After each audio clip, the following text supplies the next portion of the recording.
Hello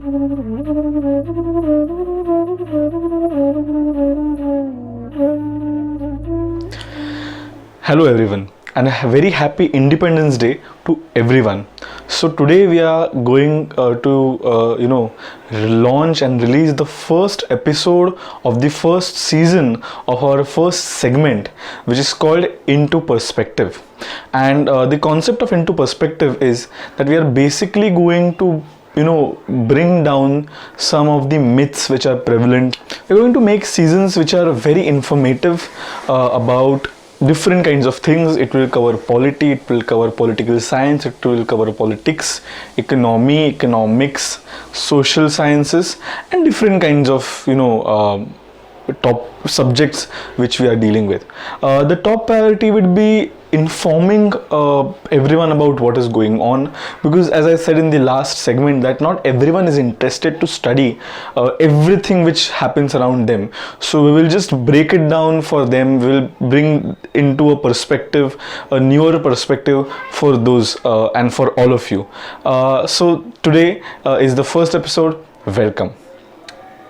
So the first season is on India's independence, and we are going to have a 6-episode segment or 6-episode season which will go on for 1 episode per week.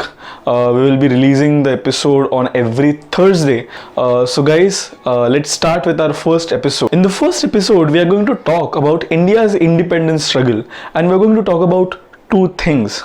First is kind of breaking the myth of whether India's independence struggle was India's independence struggle, or was it a struggle for a few landlords, a few kings, and this kind of perspective that India's freedom struggle was not India's freedom struggle. It came only after Indian National Congress was formed, but any previous struggle before Indian National Congress came into perspective was completely regional. It was completely for self gains for some landlords and some kings, and here we are going to actually kind of break down that perspective or give a counter perspective for that kind of thinking. The second topic which we are dealing with today is about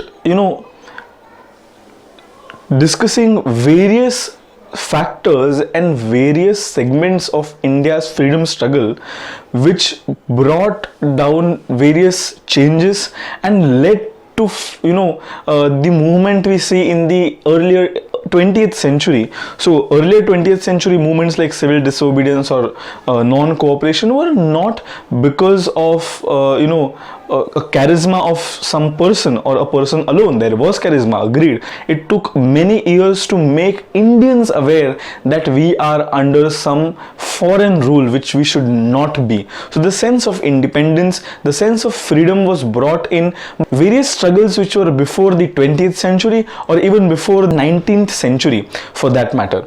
So we are going to discuss the second perspective as well. Let me give you a simple example of why we should call India's independence struggle even before 1885 or 1880 as India's freedom struggle and not a selfish attempt of few kings or landlords.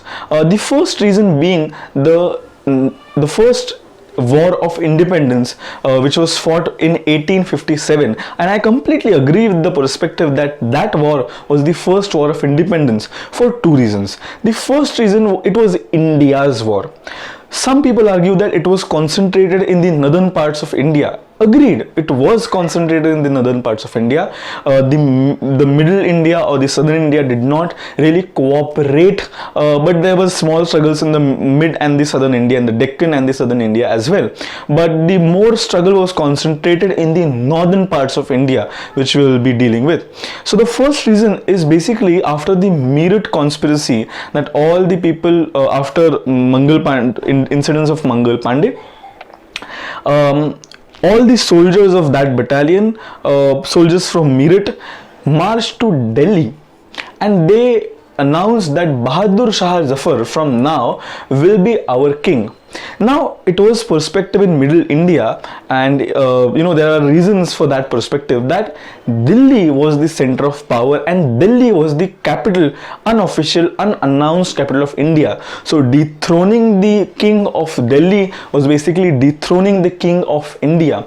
Delhi was a principal capital since the 11th or the 10th century, but people agreed to the idea that India was ruled by Delhi. There was a saying called Dillishwarova Jagdishwarova, which meant that Dillishwar, or the person sitting in the throne on Delhi, was more important than Jagdishwar, which is the Jagdishwar of Varanasi, the temple, the holy sacrosanct temple for Hindus. So Delhi was so important. So Delhi commanded India. This was the idea in the minds of Indian people. So the soldiers from Meerut marched to Delhi and they announced Bahadur Shah Zafar of India. The people who argue the perspective that 1857 as a war of independence was only because few kingdoms were snatched away from few people, and therefore they were enraged and therefore they planned a rebellion. That's not so, because if that was the case, then people from Meerut would not march to Delhi. They would have marched to Lucknow, they would have marched to Kanpur, they would have marched to Jhansi. But these were not the capitals of India we are speaking. And the argument which is made, the timeline of this argument is post-independence, when Cold War was happening. At that point of time, the idea of nation state is basically what we see right now. There are states, there's a stable government, democracy is in the place, elections happen. This is called nation state structure. That didn't exist, or people didn't know of its existence back in the 19th century. So people had a medieval thought of what India was. People had a medieval thought of who ruled India was. So India was an entity present in the minds of people. The perspective was medieval, but the idea of India definitely existed. So there's no argument that it was only for a few landlords or a few princes who lost their kingdom, because if that was the case, people wouldn't have supported them. Only soldiers would have fought. But that is not the case. In the revolt of 1857, even people fought. I'll tell you a short incident about people's cooperation. A bunch of chapatis and lotus were circulated as a message to start a rebellion, and rotis and one lotus was brought from one village and it was passed on to another village. The rotis were broken down and given away as a prasad, and the lotus was offered to the main deity of the main temple in the village. That village prepared new rotis and fetched a new lotus and then sent it to another village, and this kind of connections started. People knew that rebellion was going on. People supported the rebellion. For that matter, when Rani Lakshmi Bai, after the war or in the midst of the main war she was fighting, came near the well, and there's a person called Godse Guruji, who actually wrote a memoir on the war of 1857. He was the one who offered water to Rani Lakshmi Bai, and Rani Lakshmi Bai refused, and she said, "You are a Brahmin, you are a learned person according to that social structure, and I cannot take water from you." And he was like, "No, this is something you are doing for the nation. You are a brave warrior, and that's why I'm giving him." And he has written this in his memoir. So even historically speaking, this kind of evidence existed when people thought that these people who are fighting for one nation. They are fighting for our independence. So this kind of perspective does not hold, as people as well as the soldiers had an idea of India. They definitely had the idea of India which was different from all the left and liberal historians which exist today. Sadly, the second a kind of narrative which has been built for so many years in India is that the idea of India or the freedom of India only developed after 1885, which was establishment of Congress, and that is not true, because a lot of stress is poured upon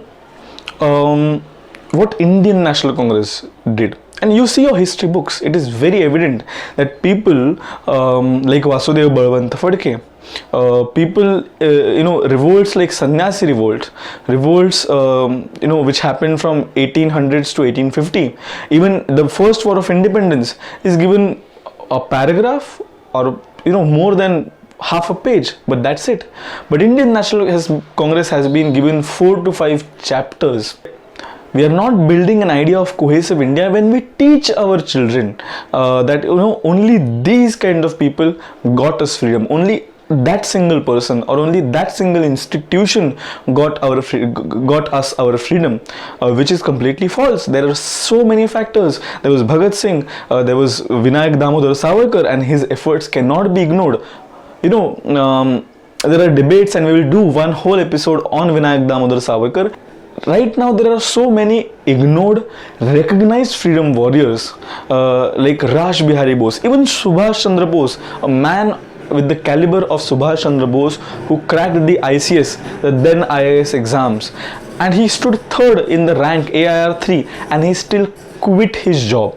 So a man of that caliber has also been ignored only because he had difference with some institution, a person. So I think that breaking this myth is very important. Studying the wholesome perspective of free India is very important. There is where we stop today, and thank you for watching. Please like, share and subscribe our video.